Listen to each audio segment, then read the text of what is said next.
you're talking about American social sciences. See, this is the kind of image and perspective and the kind of hegemony that the West dominated models and thoughts have on international relations. We are in a very interesting point of time now, where we see mostly the great power rivalry coming to a boil, and you see where America, which was somewhat unchallenged for the past 30 odd years, finally a challenger in the shape of China emerging, with of course support from Russia. Is it a kind of theoretical intervention in international relations? Just like we say military intervention. Is it a theoretical intervention?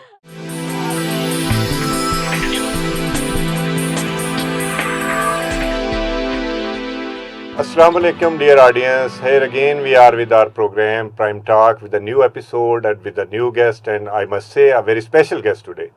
We are having with us Miss Farwa. She's a researcher at ISSI Islamabad, working as Pakistan-China Study Center. She's a well-known author as well, and quite a vibrant personality, I must say.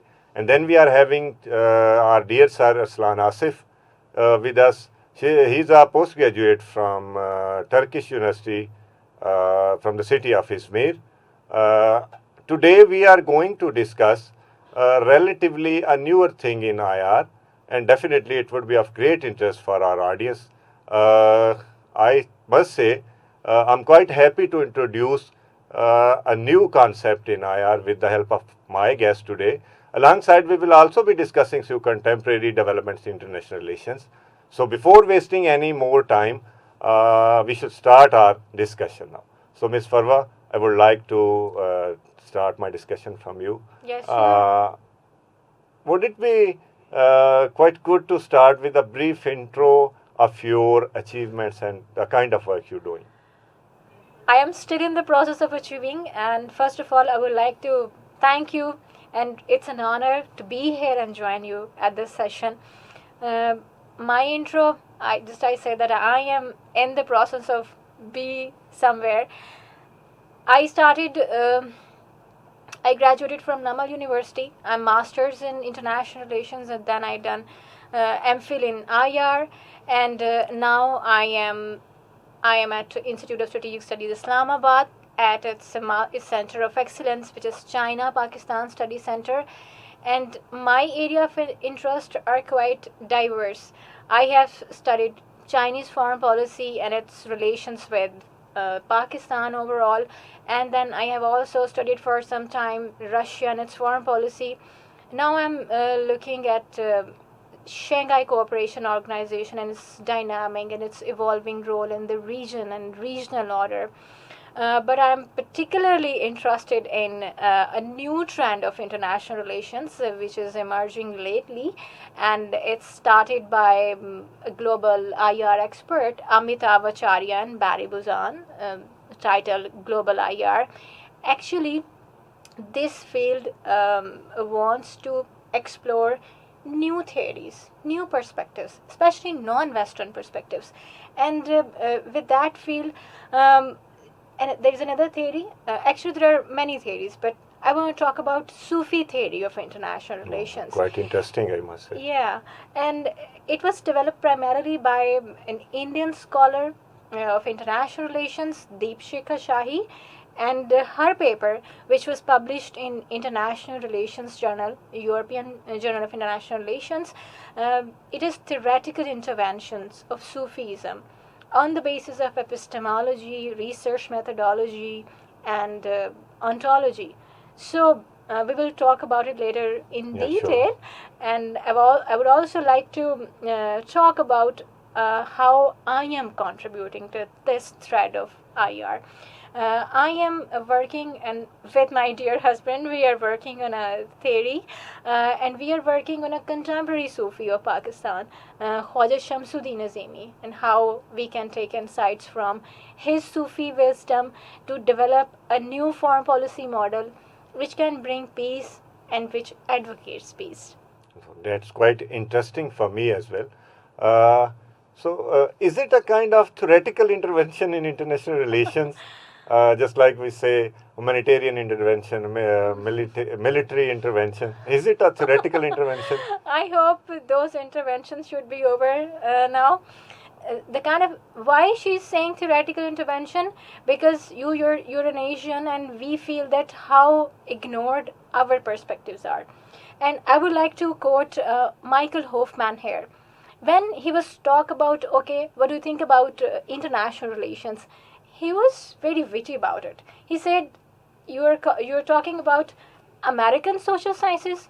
See, this is the kind of image and perspective and the kind of hegemony that the West dominated models and thoughts have on international relations. So in 2007 somewhere, and after in 2012 again, our the global experts, Barry Buzan, Amitabh Acharya, they wrote a paper. They said, and because our Pakistani audience and Asian audience would understand this, they said that back in time when British colonized subcontinent, there were two people, the kind of relationship British would have with the subcontinent people. One was Munshi, yeah, and the other was Sahib. Right. Britishers were Sahib, and the one who were helping them, teaching them the ways of the Asians, they were the Munshis. So they were undermined. Their status were undermined, though they were that much knowledgeable.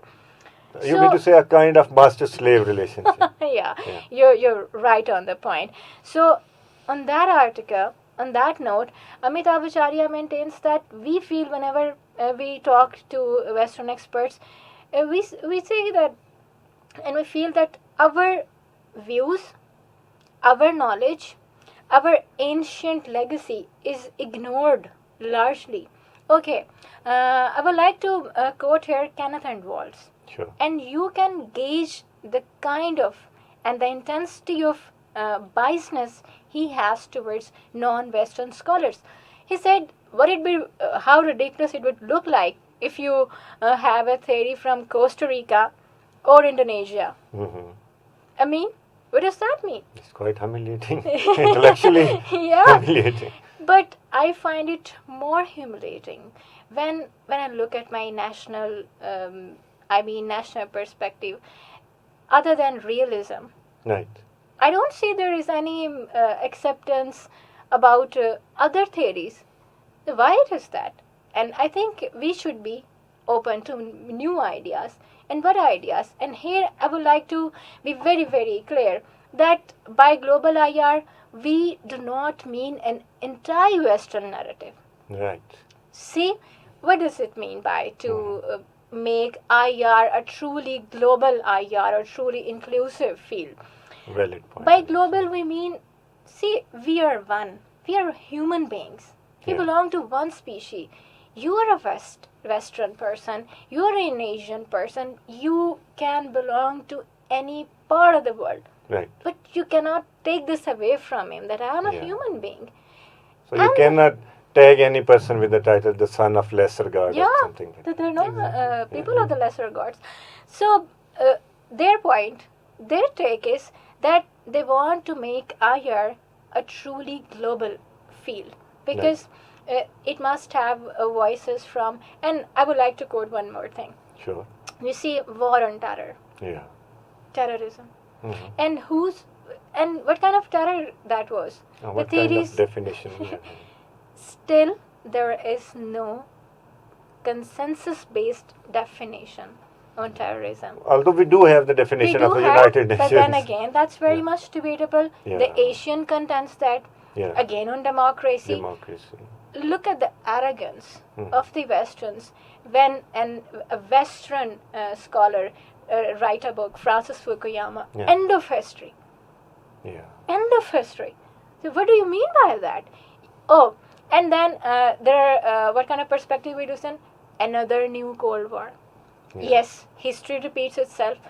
But is it necessary that history repeats the American perspectives or what American experienced? History is not just that old. We have to look beyond the intellectual myopia that we're facing right now. And here I would like to share this with you, Sure. that when we talk about theories of international relations, because here the audience is international relations related, they say that all the theories that we have right now, they are classified on three bases, whether that theory belongs to a certain trend. For example, and also I'm sure I don't sound like a person who nag or who's complaining too much, but we also need to incorporate philosophical dimensions in international relations as well, so we can teach our children to be more critical, to be more critical thinker. Okay, when you ask this question, why the international relation is dominated by Western perspectives, Western theories, and we also need to ask why our minds, why our pattern of thinking are dominated by, maybe they are hijacked by Western narratives. We can't see the world beyond West. Why? Yeah, that's much debatable, I guess, and Yeah. it needs more discussion on that. I'll come to you later on. Thank you. Let's engage Sir Slan Asif as well. So, Mr. Slan, how do you see the global political scenario, especially in terms of the major parts rivalry going on, especially in terms of China and US and the rest of the countries? Thank you very much. It was a very interesting point that ma'am raised regarding the impact of Western theories on international relations. If I talk about myself, how I was motivated to go to another country just for the sole reason because I felt that within our region we were somewhat stuck in the sense, like ma'am raised the issue, that we are more appealed by realism. Right. I felt it was necessary for me to go in another country and Just to see look at the different paradigms exactly, as well, and the perspectives. it was a very interesting experience for me, where I saw IR from their own eyes. Of course, we do read their articles and their journals, but to see how they talk, to see how they think, that was very interesting. And I do understand, of course, they have their own issues, and I think this is the point that ma'am was trying to raise, that the current IR scenario is basically solutions to their own problems. Right. And what we need to find out is solutions to our own problems, Right. for which we need space, right? And that space can only be created if we have enough IR scholars who are motivated by these ideas, who have free ideas, who do not just follow the line, or toe the line. So I think that could be really motivating. As far as your question is concerned, we are in a very interesting point of time now, where we see mostly the great power rivalry coming to a boil. And you see where America, which was somewhat unchallenged for the past 30 odd years, finally a challenger in the shape of China emerging, with, of course, support from Russia. So we're living in an interesting time, but the issue is now the Americans want you to pick a side, right? Now, if I'm talking from a Pakistani perspective, now we're in some sort of a difficult position, where, of course, we do understand that we have been American allies since our independence, right? But, of course, our association with China for the past 50 years has put us in a position where we cannot leave China alone as well.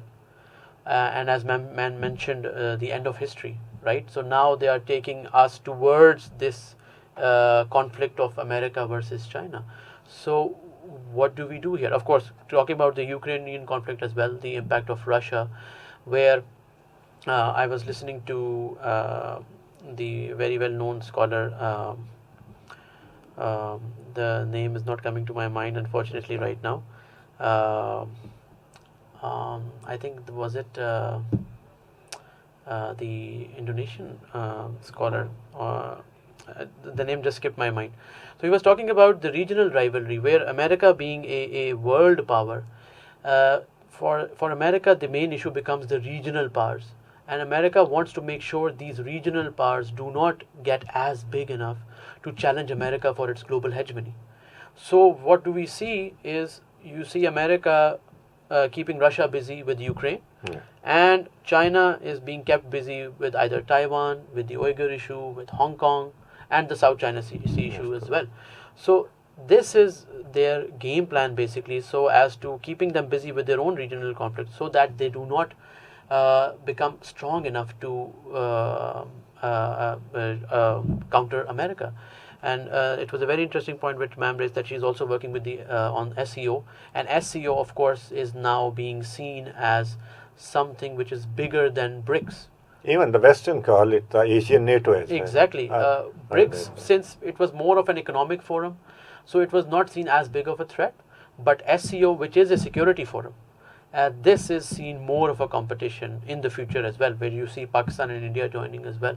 So that could be a big headache for America later on, I believe. Thank you so much, Sir Arsalan. Again, I would like to come to Farwa's interesting perspective about the latest IR, I must say, the global IR. Is it a kind of a work which Edward Said in his in previous work with the name of Orientalism? Is it has any resemblance with that? That's a very interesting question, and I would appreciate that, because most of the people, they try to find this link, and whenever new theories are talked about, they say, they maintain that, see, there are new perspectives already. There is Orientalism, the Russian perspectives, and then we have Chinese perspective. So why you people are saying that the other perspectives are excluded? Here, what we maintain here, and on what account would say that we are different from Orientalists or other the rest of the theories?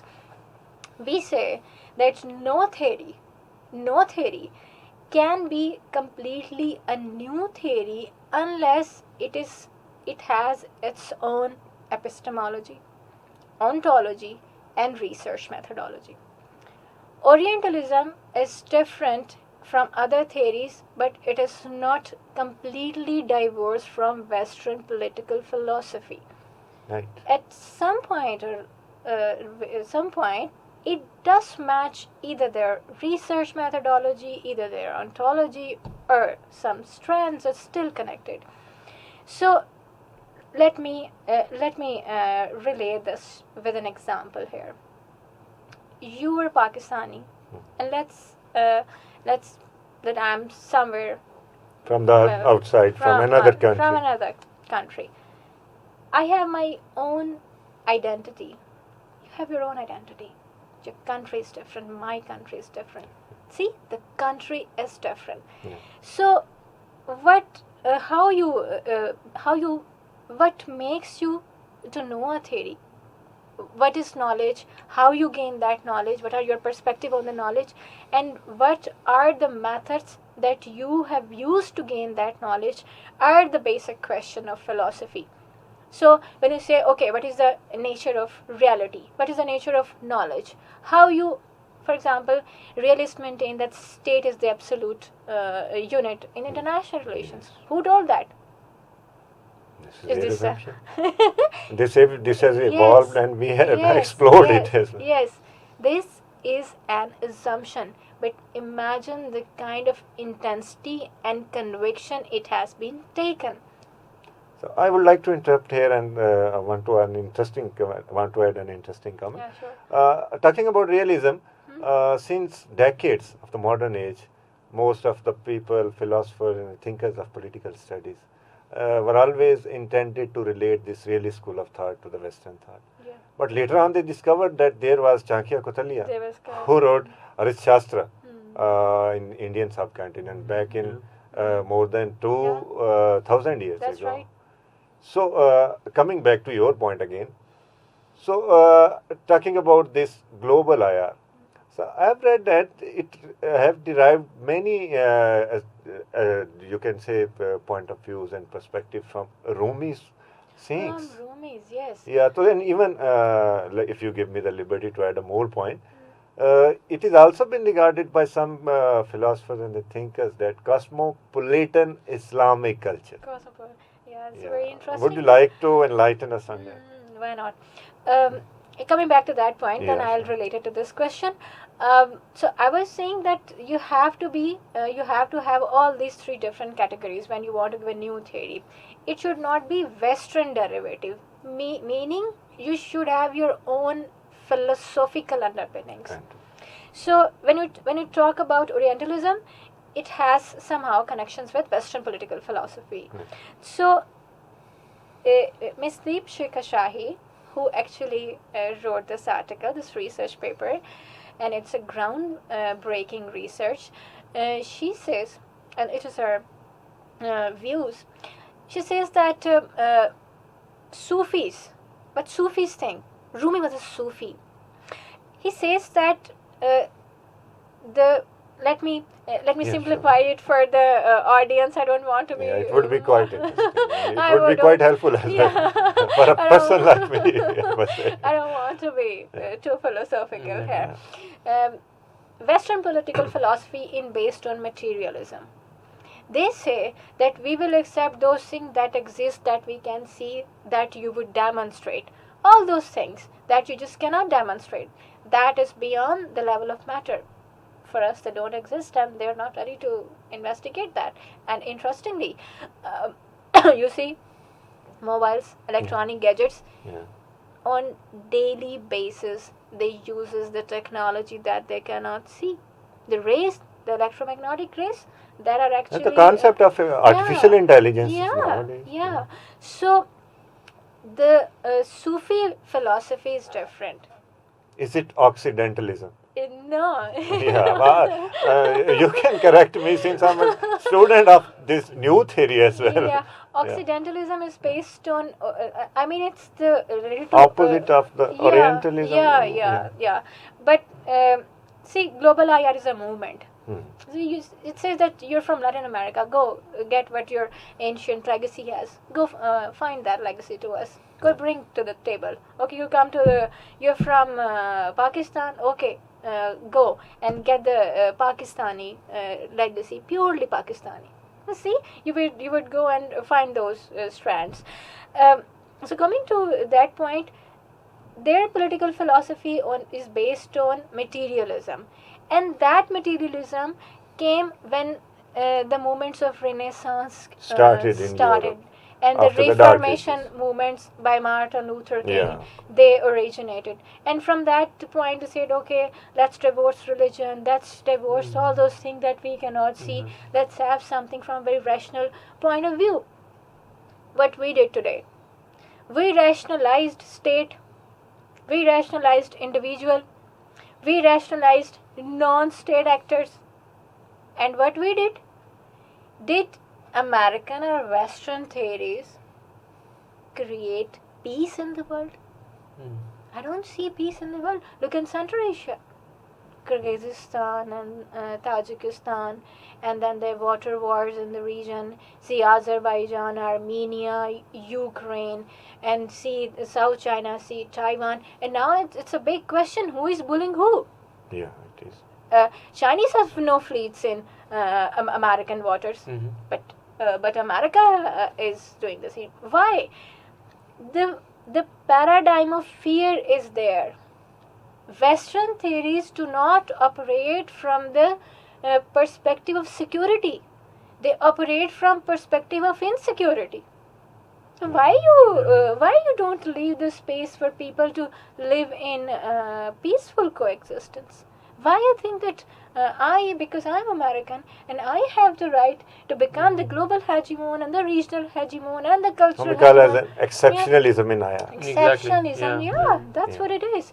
So coming to the Rumi's thought, Rumi says, I am quoting the paper, the research paper here, that the world, you and I are one, and you cannot exclude even an item from that interconnectedness. Exclude that. The Can oneness of humanity. Oneness of humanity and oneness of being, if I can pronounce it rightly, Wahdatul Wujud and Wahdatul Shahood. These were the concepts. The school the of thoughts being of yes. Islamic mysticism. So it is their concept that first of all we are the same. So we are coming from that perspective. We have the same origin. We have the same origin. And this debate about the West and the rest, or you and me, it resolves here. So, We are one. So it is their first strand of theory. right.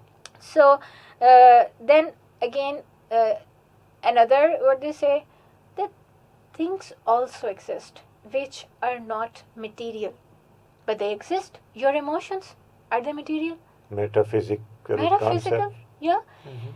Why international relations fail to factor in the emotional factor in the studies? Okay, tell me. Look at the Trump. Look at the president. Former president of You the think US. he's a saner person? So I guess it's a debatable thing. Some might we find have our offensive the reservations, yeah. supporters of Yeah. Trumpian thought and Trumpian mindset. What I would like to point out here, that the populist agenda, Yeah. they have brought many people, even the India, you can see our neighbor, Yeah. they have brought those leaders on top, which you might not call that rational. You They would just- say that they are just doing some sort of sentimental approach. Yeah. Because this is the populist sentiment, then we have to do this line. So what they say, the Rumis, But it pays off. that it paid, and it Yeah. will pay off. You see what the world, where we have come Yeah. from. So whenever I talk about this theory with my colleagues and other people, I say, Farwa, world is very realistic. You can't be just pacifist, and you just can't say to this. Even my husband said this to me. You can't say this to the people. Can go become Sufis and. But look, where are we now? We are at the point where we cannot afford another conflict, another global conflict. One way or another, in the shorter term or the longer term, we will definitely moving towards peace. Otherwise, we are going to annihilate our planet. Look at the climate change. Look at the intensity. They say, according to scientists, she said that the kind of changes we are facing right now in terms of climate crisis, they happen in every 10,000 years. Yeah. And they have very specific term for this, that the whole system is changing. And the whole system is changing. So I'll come to the point that the material things exist, and we have to give credit to our emotions. And what she says, Deep Shrika, she says, okay, in international relations and theories of international relations, we also discuss about nature of human being. And we have a very limited approach to the nature of human being. They say, okay, man is selfish, or man is, or either it is peace-loving, or what Sufis think. They said that there are layers and layers of consciousness. Man is just not that limited. You see, the best of all creations. It's quite an intriguing idea. Yeah. But I'm hopeful it won't be taken as a utopian ideology, just like it happened with the liberal school of thought initially. So I would like to come to Sir Arsalan again for a very brief comment, since we are running short of time. Sure. So, sir, what are your thoughts about the ongoing Ukrainian-Russian crisis? Well, the Where it situation, would lead to? Yeah, the situation we are in right now is problematic in the sense that no one is willing to budge. You have the American side, of course, aided by NATO. They are trying to pressurize Russia as much as possible, either through the United Nations. We are seeing their what activities they are taking in the United Nations, or of course they're supplying weapons to Ukrainian rebels of sorts. On the other hand, Russia, of course, they have put their foot down. They believe they cannot let loose of this situation, and if they allow Ukraine to be a part of NATO, that would basically be an end to Russian security as we speak. So I feel there needs to be America needs to take a step back if we want an amicable solution, because we're looking at food shortages, we're looking at more economic issues going into the future. Of course, right now we are having the gas shortage in Europe, energy crisis, of course, and even again, if I have time, I would like to relate it to Pakistan, where since all of the Qatari gas is moving towards Europe, we are facing a gas shortage as well, even though we are not part of the crisis. It's being converted into a global recession. Exactly. I think, and this is why I think, like Farwa mentioned, world leaders need to be very careful with what line they are doing. And I hope they can follow the Rumi school of thought. But fingers crossed. Let's see what happens in the future. Thank you so much, Arsalan. We have much to discuss now. But since time constraints always do limit us, we were also planned to discuss SCO, Eurasian region in detail, but hopefully we will do it in our next episode. I would like to thank all of my valuable and vibrant guests, especially Ms. Farwa and Sir Arsalan as well. Thank you. We will continue our discussion, dear viewers, in our upcoming episode as well. So thank you so much for watching us, and keep giving your feedback. It motivates us, and we will be there again with a new episode. Thank you so much for watching us, and it's time to say you goodbye. Allah Hafiz.